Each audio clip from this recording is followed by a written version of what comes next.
மக்களை வணக்கம். நான் உங்கள் கோடங்கி. உதயநிதியை ஸ்கெட்சு போட்டு தூக்குறதுக்கு பதிலாக ஸ்கெட்சு போட்டு தூக்க நாங்கள் பிளான் பண்ணல. ஏன்னா அவங்க அப்பா தொகுதியிலேயே நாங்கள் ரொம்ப கான்சன்ட்ரேட் பண்ணுறதுனால உதயநிதியை ஸ்கெட்சு போட மறந்துட்டோம் அப்படின்னு ஒருத்தர் பேசியிருக்காரு. யாருன்னா அமைச்சராக இப்போ மாறி இருக்கிற ஆரடி அந்த அந்த அந்த அந்த ஏன்னா அமைச்சர் ஆனதுனால அதை நான் சொல்லலை. அந்த ஆரடி மனுஷன் அவன் மனுஷனே கிடையாது. எப்ப பார்த்தாலும் தேவையில்லாம சண்டைக்கு எல்லாரையும் தேர்தலுக்கு முன்பாகவும் ஆதவ அர்ஜுனா என்கிற இந்த கேடுகட்ட பிறவி தப்பு தப்பா பேசி சண்டை இழுத்துட்டு இருந்தார்.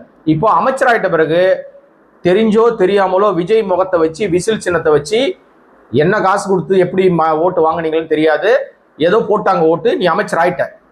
ஆனால் இப்ப ஒரு கூட்டத்துல நன்றி அறிவிப்பு கூட்டம்னு ஒரு கூட்டத்தை போட்டுவிட்டு அங்க போய் ஸ்கெட்சு போட மறந்துட்டோம், ஸ்கெட்சு போட கவனிக்காம விட்டுட்டோம் நாங்க உதய்க்கு அப்படின்னா அந்த வார்த்தை என்பது மிக மிக மோசமான வார்த்தை. ஸ்கெட்சுனா என்ன தெரியுமா? அப்ப நீ ஏதோ தப்பு பண்ண போற. நாங்க அந்த பக்கம் ஸ்கெட்சு போட்டோம் அப்படின்னா நம்ம முதலமைச்சராக இருந்து இன்றைக்கு கொளத்தூர் மக்களால், நன்றி கெட்ட கொளத்தூர் மக்களால் தோற்கடிக்கப்பட்ட ஸ்டாலின் அவர்கள் உண்மையிலே அவருடைய தோல்வி என்பது நிஜமாவே அந்த மக்கள் ஓட்டு போட்டாங்களா இல்ல இந்த கேடுகட்ட பிறவி சொல்ற மாதிரி ஏதோ அங்க சதி வேலை பண்ணிருக்கானா? ஏன்னா ஸ்கெட்சு போட்டு நாங்க அதை வேலை பார்த்தோம்னா ஸ்கெட்ச் என்பது தவறு செய்கிறவர்களுடைய வார்த்தை. ஒருத்தன் தப்பு பண்றான்னா அவன் தான் அந்த வார்த்தையை பயன்படுத்துவான். அப்ப அந்த வார்த்தையை இந்த அமைச்சரான பிறகு அந்த வார்த்தையை பேசுகிறார் என்றால் ஆதவ அர்ஜுனா எவ்வளவு ஆபத்தான ஆளு, எவ்வளவு ஒரு கொடூரமான ஆளு, தப்பான ஆள் என்பதை இந்த மக்கள் புரிஞ்சுக்கணும். இந்த நாட்டு மக்களுக்கு தான் யார் என்பதை அடையாளப்படுத்துறாரு. அவரே சொல்றாரு, நான் யார் தெரியுமா?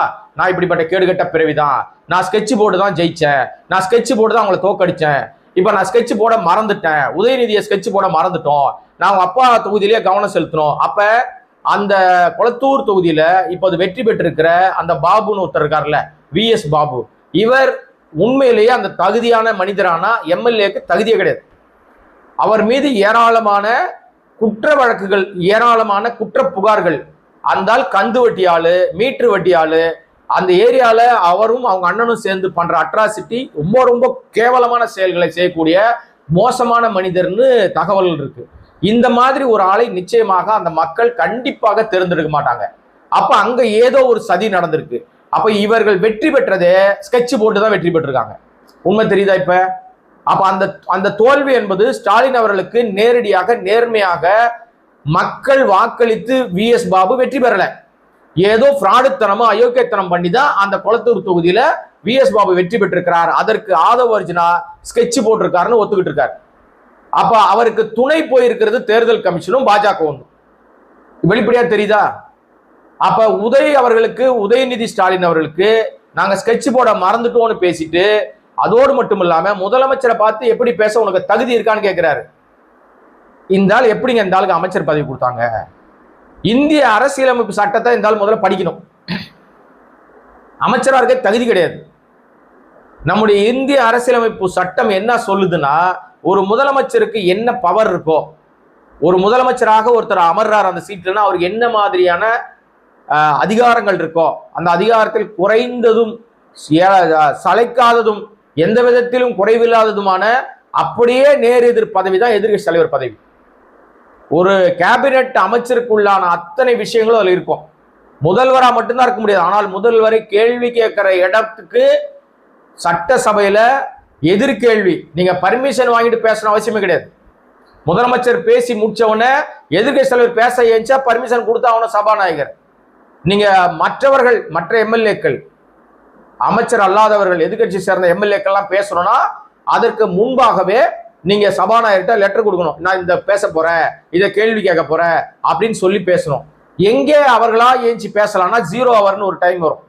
0 ஹவர்ல நீங்க பேசலாம். யாராவது பேசும்போது குறுக்க ஏஞ்சி பேசலாம், சத்தம் போடலாம். அதை சபாநாயகர் அனுமதிக்காம அவர்களை சஸ்பெண்ட் பண்ணலாம், குண்டு கட்டா தூக்கி வெளியே போடலாம், என்ன வேணா பண்ணலாம். சபாநாயகர் உரிமை. அந்த அவைக்குள்ள முதலமைச்சர் பேசும்போது குறுக்கிடவும் எதிர்கட்சி தலைவருக்கு உரிமை இருக்கு. ஆனா அது மரபு அல்லன்றதுனால எந்த எதிர்கட்சி தலைவரும் முதலமைச்சர் பேசிட்டு குறுக்கிட மாட்டாங்க. அவர் பேசி உட்கார்ந்தோட ஏஞ்சிருவாங்க. எழுந்து கடுமையான ஆரோக்கியமான வாக்குவாதங்கள் கடந்த காலங்களில் நடந்திருக்கு. ஏன்னா எதிர்கட்சி தலைவராக ஸ்டாலின் இருக்கும்போது அவர் நிறைய நேரங்கள்ல ஏராளமான விஷயங்களை பேசியிருக்காரு. அம்மையார் ஜெயலலிதா பேசியிருக்காங்க. அவங்க பேசும்போது குறுக்க வர மாட்டாங்க. இதுல இன்னொரு வேலை பார்ப்பாங்க. அவங்க யாரும் எஞ்சி எதுவும் கருத்து சொல்லிடக்கூடாதுன்றனால தன்னுடைய அறிவிப்புகளுக்கு யாரும் இடையூறு ஏற்படுத்தி விடக்கூடாது என்பதற்காக 110ல படிப்பாங்க. 110 அரசாங்கம், 110 உத்தரவுகள் அப்படின்னு நம்ம நிறைய பார்த்துருக்கிறோம் ஜெயலலிதா ஆட்சி காலத்துல. ஏன்னா நான் சபையில இருந்திருக்கிறேன், அவையில நான் செய்தியாளரா பல ஆண்டுகள் நான் செய்தியாளரா இருந்து அவங்க 110ல படிச்சாங்கன்னா அது மீது விவாதமே நடக்காது. 110 விதியின் கீழ் ஒரு அறிக்கையை அவர்கள் அளித்து விட்டால், ஒரு உத்தரவை அவர்கள் படித்து விட்டால், ஒரு தீர்மானத்தை அவர்கள் நிறைவேற்றி விட்டால், ஒரு உத்தரவு போட்டாங்கன்னா, ஒரு அமெண்ட்மெண்ட்டை கொண்டு வந்துட்டாங்கன்னா அதன் மீது எதிர்கட்சிகள் விவாதமே பண்ண முடியாது. இதெல்லாம் கொஞ்ச நாள்ல விஜய்க்கும் சொல்லி கொடுத்துருவாங்க. அவரும் என்ன பண்ணுவார்னா 110ல தான் படிப்பார். நீங்க எழுதி வச்சிங்க, இதை குறிப்பிட்டு வச்சிங்க. நிச்சயமாக இனி வரும் காலங்கள்ல, ஏன்னா அவரை எதிர்கேள்வி கேட்டா பதில் சொல்ல தெரியாதுங்க. அன்றைக்கே எதிர்கட்சி தலைவர் விலாவரியா பேசினார். என்ன என்ன தகுதி இருக்குன்னு கேட்கிற ஆதவுக்கு என்ன தகுதி இருக்கு இப்படி கேட்கறதுக்கு? இந்த ஆள் வந்து ஒரு அமைச்சர், அதுல விளையாட்டுத்துறை வேற கொடுத்துருக்காங்க, வேணும்னே அந்த துறையை வாங்கியிருக்காரு. ஏன்னா அந்த துறையில கிடைத்திருக்கிற அத்தனை பேரும் புகழையும் தான் சம்பாதிக்கணும்னு. இந்த ஆள் வந்து திருமணத்தையே வந்து எப்படி நடத்தினாரு, போலியான அந்த காதல்ற பேர்ல மார்டின் பொண்ணை எப்படி மயக்கினார்னா, ஒரு எங்கேயோ ஒரு ஜிம்ல வந்து ஒரு ட்ரெயினரா போய் ஏமாத்தி போலியா வந்து நம்ப வச்சு நான் வந்து இது பண்றேன் அது பண்றேன்னு காதல் திருமணம் செஞ்ச ஒரு கேடுகட்ட பிறவிதான் இப்பத்தி அமைச்சரா உட்கார்ந்துருக்காரு. அமைச்சர் ஆனதுனால நம்ம கண்ணியமா பேசுறோம், இல்லைன்னா நம்ம வேற மாதிரி தான் பேசுவோம். நம்ம டாபிக்கே அந்த அமைச்சர்ன்ற அந்த அந்த அந்த அடையாளத்துக்கு ஒரு மரபு இருக்கிறது, மரியாதை இருக்கிறது. தெரிஞ்சோ தெரியாமலோ அமைச்சரா கொடுத்துட்டாங்க. அதனாலதான் நம்ம வந்து ரொம்ப கண்ணியமா ஒரு சில விஷயங்கள் பேசுறோம். அந்த பொதுக்கூட்டத்துல அவர் பேசின விஷயங்கள்ல இதையெல்லாம் பேசுவதற்கு ஆதவுக்கு தகுதி இருக்கா அப்படின்னா 1% கூட கிடையாதுங்க. கவுன்சிலர் இருக்க கூட தகுதி கிடையாது. ஏனால் எதிர்கட்சி தலைவராக அவர் வந்து சாதாரணமா வரல உதயநிதி. அவரும் மக்களால் ஏற்கப்பட்டு தான் வந்திருக்கார். அவர் ஏற்கனவே அந்த தொகுதி மக்களால் பரிச்சயமானவர். அந்த தொகுதியில் அவர் செஞ்சிருக்கிற அவ்வளோ விஷயங்கள் இருக்கு. அங்கேயும் நீங்க வந்து நிறைய திருட்டு வேலைகள் செஞ்சு கூட எப்படியோ போராடி அவர் வெற்றி பெற்றிருக்கிறார். ஆனால் மக்கள் கண்டிப்பாக இவரை வெற்றி பெற்று விடுவார்கள் என்று நம்பி கொளத்தூர் தொகுதி, கொளத்தூரை வந்து அவர் சிங்கப்பூர் மாதிரி மாற்றி வச்சிருக்காரு, மலேசியா மாதிரி மாற்றி வச்சிருக்காரு, துபாய் மாதிரி மாற்றி வச்சிருக்காரு அப்படின்னு நிறைய பேர் சொல்றாங்க. நிறைய பேர் சொல்றது மட்டும் இல்லைங்க, நீங்க அங்க போய் பாருங்க. அந்த பகுதியில நிச்சயமாக நார்த் மெட்ராஸ்லயே கொளத்தூர் தொகுதி என்பது உண்மையிலேயே நம்ம இருக்கிறது நார்த் மெட்ராஸ்லயா அல்லது மிக வளர்ந்த இடமாக இருக்கிற சொகுசு வாய்ந்த இடத்துல நம்ம இருக்கிறோமா, அண்ணா நகர்ல இருக்குமா, பெசல் இருக்கிற மாதிரியான ஒரு சூழலை அந்த இடத்துல நம்ம பார்க்க முடியும். அப்படி இருந்தும் அங்கே தோற்கடிக்கப்பட்டிருக்காருன்னா, ஸ்கெட்ச் போட்டு தூக்கிட்டோன்னு இந்த ஆள் பேசுறாரு, ஒரு அமைச்சர் பேசுறாருன்னா, அப்ப இதன் பின்னாடி மிகப்பெரிய சதி இருக்கிறது என்பதை நாட்டு மக்கள் புரிஞ்சுங்க. அப்ப இவங்க வெற்றியே தப்பா இருக்கு. இப்ப இன்னைக்கு ஊடகங்கள்ல நிறைய இடங்கள்ல பெண்கள் பேசுறாங்க, நம்பி போட்டோம், ஏமாந்துட்டோம், என் புள்ள சொன்னான், பேத்தி சொன்னான், பேரன் சொன்னான்னு நாங்க விசிலுக்கு போட்டோம், எங்களை ஏமாத்திட்டாங்க, 2500 ரூபாய் தரேன்ட்டு ஏமாத்திட்டாரு, அதை நம்பிதான் என் பையன் சொன்னான்னு நம்பி போட்டேன் அப்படின்னு இன்றைக்கு மக்களை ஏமாற்றி வாக்கை வாங்கி அந்த பதவியை பெற்றுக் கொண்டவர்கள் இன்றைக்கு எதிராக களமாடுகிறார்கள். ஆனா எனக்கு வந்து நிறைய தகவல் சொல்ற விஷயத்துல ஆதவ் மாதிரி ஒரு ஆளை பேச்ச முதலமைச்சர் விஜய் கவனிக்க மறுத்து, இதுக்கு முன்னாடி மேடையிலாம் ஒண்டி கொண்டு வரியா, சண்டைக்கு வரியா, சட்டையை பூச்சி திரும்ப போவோம், 6 மாசத்துல போலீஸ் எங்க இஷ்டம் தான், நான் சொல்றதெல்லாம் செய்வாங்கன்னு சொல்லும் போது வாய் மூடி மௌனமாக இருந்த முதலமைச்சர், இன்னைக்கு முதலமைச்சர், அன்னைக்கு வந்து அந்த கட்சி தலைவராக இருந்த விஜய் இதையும் வேடிக்கை பார்த்தால் கண்டிப்பா அதற்கான பலனை விஜய் அனுபவிப்பார், அசிங்கப்படுவார். யாரால் தெரியுமா? இந்த ஆதவ் என்கிற இந்த நபரால். இந்த ஆள் நல்ல ஆளே கிடையாது. நம்ம விஜய் வந்து தீய சக்தி திமுக சொன்னார்ல, அந்த தீய சக்தி கூடவே வச்சிருக்காரு.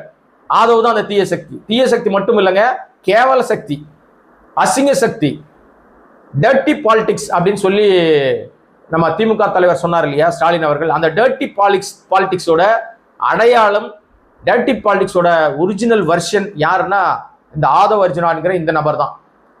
அந்த ஆளுக்கு அவங்க குடும்பத்திலே மதிப்பு இல்லைங்க. மாமனார் வந்து தள்ளி விட்டாரு, செட்டில்மெண்ட் பண்ணி துரத்தி விட்டாரு, கொண்டாட்டி கடமைக்கு இருக்குன்றாங்க, மாமியார் பேச்சுவார்த்தை கிடையாது. மச்சான் இப்ப கூட சொல்றாரு, முதலமைச்சர் விஜய் அவர்கள் உஷாரா இருக்கணும், ஆதவ் வந்து மோசமான ஆளு, பணத்தை திருடாம பாத்துக்கணும், ஊழல் பண்ண மாட்டேன்னு விஜய் சொன்னா கூட கூட இருக்கிற ஆள் மோசமான ஆள்னு சொல்றது யார் தெரியுமா? நான் சொல்லல, கூட இருக்கிறது சொல்றதே, இந்த தகவலை சொல்றது பாண்டிச்சேரியில் எம்எல்ஏவா இருக்கிற சார்லஸ் மார்டின். இந்த சார்லஸ் மார்டின் யார் தெரியுமா? இந்த ஆதவ் அர்ஜுனா என்கிற இந்த நபருடைய மச்சான். அவர் தங்கச்சி தான் இவர் கல்யாணம் பண்ணியிருக்காரு. ஏமாத்தி கல்யாணம் பண்ணிட்டாருன்னு சொல்லியிருக்காரு. ஏற்கனவே அவர் ஒரு அமாவாசைன்னு சொல்லியிருக்கார். நம்ம அமாவாசை இப்ப அமைச்சர் ஆயிட்டார், அதெல்லாம் நம்ம சொல்ல முடியாது போல இருக்கு. ஆனால் புரோட்டோகால்னு ஒன்று வரும்ல, அதெல்லாம் வந்து அவருக்கு இல்லை. யாருக்கு? மச்சானுக்கு இல்லை. மச்சான் தான் அடிச்சு நவுத்துறாரு. அவனை நம்பாதீங்க, அவனை வச்சுக்கிட்டீங்கன்னா அவன் எல்லா வேலையும் செய்வான், அவன் திருடாம இருக்கணும், அவன் சுருட்டாம இருக்கணும், அதை விஜய் கவனிப்பாரான்னு மச்சான் கேள்வி கேட்கிறார். நம்ம கேள்வி கேட்கல. ஆனால் இவர் தொடர்ந்து இதே மாதிரி பேசிக்கிட்டு இருந்தா, விஜய் இதை அனுமதித்தால் ஒரு கட்டத்துல மக்களே வெகுட்டு இருந்து ஆதவுக்கு எதிராக பிரச்சனை பண்ணுவாங்க. ஏற்கனவே விஜய்க்கு ஏராளமான பிரச்சனை இருக்குது. ஆட்சியை நிலைக்குமா நிலைக்காதான்ற லெவல்ல இருக்குது. குதிரை பேர பிரச்சனை வேற இருக்கு. ஏராளமான பஞ்சாயத்துக்களை சிக்கி இருக்காரு. போதா குறைக்கு இந்த மாதிரி ஆளை ஊர் ஊரா போய் பேச விட்டா என்ன நடக்கும்? முதல்ல இவருக்கு அந்த தகுதி இருக்கா? இவர் சொல்றாரு, நீ வா நான் பாத்துக்கலாம், எலெக்ஷன்ல நிக்கிறியா நீ அப்படின்னு. முதல்ல ஆதவ் எந்த விதமான அடிப்படை விஷயமும் இல்லாம தனியா ஒரு இடத்துல நின்று ஆதவ் ஜெயிச்சிட முடியுமா?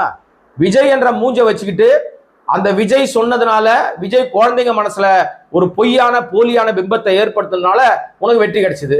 போராடி தானே ஜெயிச்ச நீ ஒன்றும் பெரிய அப்படியே கோடிக்கணக்கான லட்சக்கணக்கான ஓட்டுகள் வாங்கி ஒன்றும் ஜெயிக்கலையே. கேவலமான வெற்றி தான் அது. ஆனால் அந்த பகுதி மக்களுக்கு இன்னைக்கு தெரியும் இந்த அமைச்சர் யாரு, ஆதவ் எப்பேற்பட்ட ஆளு. காசு கொடுத்து தான் வெற்றி பெற்றதா சொல்றாங்க.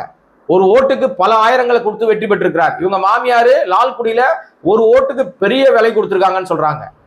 அங்க வந்து வேலை பார்த்த எல்லாருக்கும் கார் கொடுத்துருக்காங்க. எந்த அடிப்படையில் கொடுப்பாங்க? எங்கிருந்து வருது? ஏன்னா இவர்கள் எல்லாருமே மக்களை சுரண்டல் லாட்டரி நடத்தி பொழப்பு நடத்துறவங்க. இன்றைக்கும் அவர்களால் ஏராளமான குடும்பங்கள் நடுத்தரில் வந்திருக்கு. அதை இங்கே கொண்டு வருவதற்கான வேலையை அவங்க செஞ்சுக்கிட்டு இருக்காங்க. அதனால ஆதவ், நீ நினைச்ச மாதிரிலாம் இங்க இன்னும் எந்த விதமாத்திலையும் எந்த மாற்றமும் நடக்காது. நீ இப்படியே பேசிக்கிட்டு ஒரு நாள் இதே மக்கள் உன்னை ஓட விடுவாங்க. அதான் நடக்கும். ஆனா இந்த மாதிரி விஷயங்களை விஜய் அனுமதிக்கிறாரோ? ஏன்னா ஏற்கனவே மேடையில பேசும்போது அப்படியே கள்ளத்தனமா இருந்தார் இல்லையா? இன்னைக்கு முதலமைச்சர் பதவியில் உட்கார்ந்துருக்காரு. அந்த பதவிக்கு ஒரு மரியாதை இருக்குல்ல, அதுக்கு ஒரு மாண்பு இருக்குல்ல, அது ஒரு மரபு இருக்குல்ல. ஒரு அமைச்சராக எப்படி பேசணும்னு கிளாஸ் எடுக்க மாட்டீங்களா? ஏன் உங்களுக்கே தெரியாது, அப்புறம் நீங்க எப்படி கிளாஸ் எடுப்பீங்கிறீங்களா? அது லட்சணம் கரெக்ட் தாங்க. விஜய்க்கே தெரியாதுங்க. இந்த ரீல் ஷாட்ஸ் தான் நடக்குது. அவர் வந்து அவரே வந்து அவர் கையாலேயே டிஃபனை திறந்து அவரே சோறு சாப்பிட்றாரு. வெள்ளை துணி போட்டிருந்தாரு, சீட்ல வந்து ஒயிட் டவல் இருந்துதான், அதை எடுத்துட்டாராம், அதுக்கு ஒரு ரீல்ஸ். அவரே சாப்பிட்றாரு டிஃபன் எடுத்து, அவரே டிஃபன் கட்டி வந்து அரசு ஊழியர் மாதிரி சாப்பிட்றாராம், அதுக்கு ஒரு ரீல்ஸ். அவர் வீட்டுல இருந்து கிளம்பி கையாட்டிக்கினே வராங்க 17 கிலோமீட்டர், அதுக்கு ஒரு ரீல்ஸ். ஏன்னா ரீல்ஸ் ஆட்சி நடத்துறீங்க, ரியல் ஆட்சி நடத்துறீங்களா? மக்களுக்கு என்ன வேணுமோ அதை செய்ய மாட்டீங்களா? ஆதவ அர்ஜுனாவுக்கு இது வந்து அழகல்ல. ஒரு அமைச்சர் ஆயிட்டீங்க, அந்த அமைச்சருக்குரிய மரியாதையோடு நீங்க நடந்துக்கிட்டீங்கன்னா உங்களுக்கு மரியாதை கிடைக்கும். எல்லாரும் எல்லா நேரங்களிலும் எல்லா சூழ்நிலையிலும் அப்படியே கடந்து போயிட மாட்டாங்க. இது ரொம்ப தப்பான ஒரு நடவடிக்கைன்னு எதிர்த்து சொல்லுவாங்க, குரல் கொடுப்பாங்க, கண்டனங்கள் அதிகமாகும். அது ஒரு கட்டத்துக்கு மேல அதிகமாச்சுன்னு வச்சுங்களேன், ஒரு அமைச்சருக்கு எதிராக பொதுமக்கள் வெகுட்டு இருந்து போராட்டம் நடத்துறாங்கன்னா அசிங்கம், அவலம், கேவலம், டர்ட்டி பாலிடிக்ஸ். அப்ப விஜய் என்ன பண்ணுவாரு? தூக்கி இடுப்புல வச்சு கொண்டாடுவாரா? கொஞ்சுவாரா? ஆனால் விஜய் அதை செய்தாலும் செய்வார். ஏன்னா விஜயை இயக்குவதே இப்போ ஆதவ் அர்ஜுனாவும் அவங்க மாமியாரம் தான்றாங்க. என்னங்க அவர் வேற கட்சியில இருக்காரு, இந்த இவர் வேற கட்சினா உண்மைதான். இன்றைக்கு தமிழ்நாட்டை ஆள்வது முதல்வர் விஜய் இல்லை, மார்டின் லாட்டரி குடும்பம் தான் ஆளுது. அவங்க தான் முடிவு பண்றாங்க யாரை என்ன பண்ணணும் ஏது பண்ணணும்னு. அதனால நம்ம ஆதவ் அவர்களுக்கு அமைச்சர் ஆயிட்டீங்க, அதுவும் எந்த துறை உங்க கையில வந்திருக்கு? பொதுப்பணித்துறை வந்திருக்கு, விளையாட்டுத்துறை வந்திருக்கு. விளையாட்டுத்துறையில துணை முதல்வராக இருந்த இன்றைக்கு எதிர்கட்சி தலைவராக இருக்கிற உதயநிதி கையில வந்த பிறகு, அதுக்கு முன்னாடி யாரும் விளையாட்டுத்துறை இருந்தாலும் நமக்கு தெரியல, அப்படி ஒரு துறை இருந்ததாவே தெரியல. அது யார்கிட்டயோ வந்து ஒரு கூடுதல் பொறுப்பாக இருந்திருக்கும். தனியாக அந்த துறைக்கு வந்த பிறகு ஏராளமான மாற்றங்களை செய்திருக்கிறார் தமிழ்நாட்டில். தமிழ்நாட்டு மாணவர்கள், அதுவும் அரசு பள்ளியில படிக்கிற மாணவர்கள், அரசு கல்லூரியில் படிக்கிற மாணவர்கள் உலக அளவுல பல்வேறு போட்டிகளில் கலந்துக்கிட்டு ஏராளமான பதக்கங்களை வாங்கி தமிழ்நாட்டுக்கு பெருமை சேர்த்திருக்காங்க. அது மாதிரி தனிநபர் விளையாட்டுகள், கேரமா இருக்கலாம், ஈட்டி எறிதலா இருக்கலாம், இந்த மாதிரி தனிநபர் விளையாட்டுகள்ல பாக்ஸிங்கா இருக்கலாம், கராத்தேவா இருக்கலாம், டென்னிஸா இருக்கலாம், இந்த மாதிரி விளையாட்டுகள் எல்லாம் சர்வதேச அரங்கில் நமக்கு பெரிய பெருமையை தேடி சேர்ந்தவர்கள் இருக்காங்க. சமீபத்தில் ஒருத்தர் வந்து ஒரு வீடியோ போட்டிருந்தார். அவர் என்ன போட்டிருந்தாருன்னா, நான் வந்து இந்த உயர்கல்வி இந்த நாட்டில் நான் வந்து பட்டம் வாங்கியிருக்கேன், இதற்கு எனக்கு மிக பெருதுணையாக இருந்தது எனக்கு வந்து ரொம்ப துணை நின்று என்னுடைய படிப்புக்கு மிக முக்கியமாக அரசு பள்ளியில் நான் முதல்வன் திட்டம் மூலமாக எல்லா விதத்திலையும் வந்து நமக்கு வந்து அப்போதைய முதலமைச்சராக இருந்த ஸ்டாலின் அவருடைய உதவி, அவர் உதவித்தொகை நான் வந்து ஸ்கூல்ல படிக்கும் போதும் கிடைச்சது, கல்லூரியில் படிக்கும் போதும் கிடைச்சது. இன்றைக்கு நான் இந்த நாட்டில் வந்து ஒரு மிகப்பெரிய பேரை பெறுவதற்கு அவருக்கு தான் இந்த பட்டத்தை சமர்ப்பிக்கிறேன்னு சொல்லும் போது அதற்கு எதிர்கட்சி தலைவராக இருக்கிற உதயநிதியும் சரி, நம்ம திமுக தலைவர் ஸ்டாலின் அவர்களும் சரி அவருக்கு நன்றி தெரிவிக்கிறாங்க, வாழ்த்துறாங்க அவரை. எனக்கு நீங்க நன்றி சொல்லணும்னு அவசியம் இல்லை, உங்க அப்பா அம்மாவுக்கு இந்த மரியாதை செலுத்துங்கள்னு ஸ்டாலின் அவர்கள் ஒரு பதிவு போடுறாரு. அதே மாதிரி வேறொரு துறையில சாதனை படைத்ததுக்காக ஒரு அவார்டு கிடைச்சிருக்கு. அந்த அவார்டை கூட்டு வந்து எடுத்துட்டு வந்து அந்த துறை அதிகாரிகள் முதலமைச்சராக இருக்கிற விஜய் கிட்ட காட்டி அவங்க வந்து மரியாதை செலுத்துறாங்க. ஆனால் இந்த மரியாதை எடுத்துக்கொள்ள வேண்டியது அது அனைத்துக்கும் ஸ்டாலின் அவர்கள் தான் தகுதி. ஏன்னா அவர் காலத்துல எடுத்த செயல்பாடுகள் தான், அதற்கு தான் அரசாங்கம் அந்த மரியாதை செஞ்சிருக்குது. இன்னைக்கு தான் வந்திருக்காரு, 10 நாள் தான், இன்னும் 10 நாள் கூட ஆகல, அதற்குள்ள ஏராளமான பிரச்சனையை சந்திக்கிறாரு. ஆக ஆதவ் மாதிரி ஆட்களை இனியும் இப்படி பேச விட்டு விஜய் அவர்கள் வேடிக்கை பார்த்தால் அது அவருக்கு பெரிய அசிங்கம். இந்த டர்ட்டி பாலிடிக்ஸை தொடர்ந்தால் விஜய் மீதான அந்த விஜய் யார் என்பது மக்களுக்கு அடையாளப்படுத்தப்படும். அவரே அவரை அசிங்கப்படுத்திப்பார், அவரே அவரை தன்னை வந்து வெளியே காட்டிப்பார். இதை தொடர்ந்து செய்ய போறாரா, ஆதவை கூப்பிட்டு அவர் வந்து சத்தம் போட போறாரா, இனி உங்க வேலையை மட்டும் பாருங்க, தேவையில்லாம பேசாதீங்க அப்படின்னு சொல்ல போறாரா? ஏன்னா எதிர்கட்சி தலைவருக்கு அனைத்து அதிகாரங்களும் இருக்கு, அனைத்து அதிகாரங்கள் இருக்கு. சட்டசபையில் அவர் கேட்கிற கேள்விக்கு முதலமைச்சர் பதில் சொல்லணும், அவருக்கு எல்லா ரைட்ஸ் இருக்கு. முதல்ல அரசியல் சாசனத்தை முதல்ல வந்து ஆதவ் படிக்கணும். அரசியல் என்ன சொல்லுது, யாருக்கு என்ன பதவிக்கு என்ன மரியாதை இருக்குன்னு தெரியணும். எதுவுமே தெரியாம பொது வழியில பேசுறத முதல்ல ஆதவ் நிறுத்தணும். இல்லைன்னா தொடர்ந்து நாம அவருக்கு சொல்லிட்டே இருப்போம். இந்த வீடியோ சப்ஸ்கிரைப் பண்ணாம பார்த்துருக்க அன்பு நண்பர்கள் சப்ஸ்கிரைப் பண்ணீங்கன்னா கோடங்கி வாய்ஸ் சேனல் அடுத்த கட்டத்துக்கு நகர்வதற்கு பிரயோஜனமாக இருக்கும். மீண்டும் சந்திக்கிறேன். நன்றி. வீடியோ உங்களுக்கு பிடிச்சிருந்தா ப்ளீஸ் லைக் அண்ட் ஷேர் பண்ணுங்க. மறக்காம எங்க சேனலை சப்ஸ்கிரைபும் பண்ணுங்க.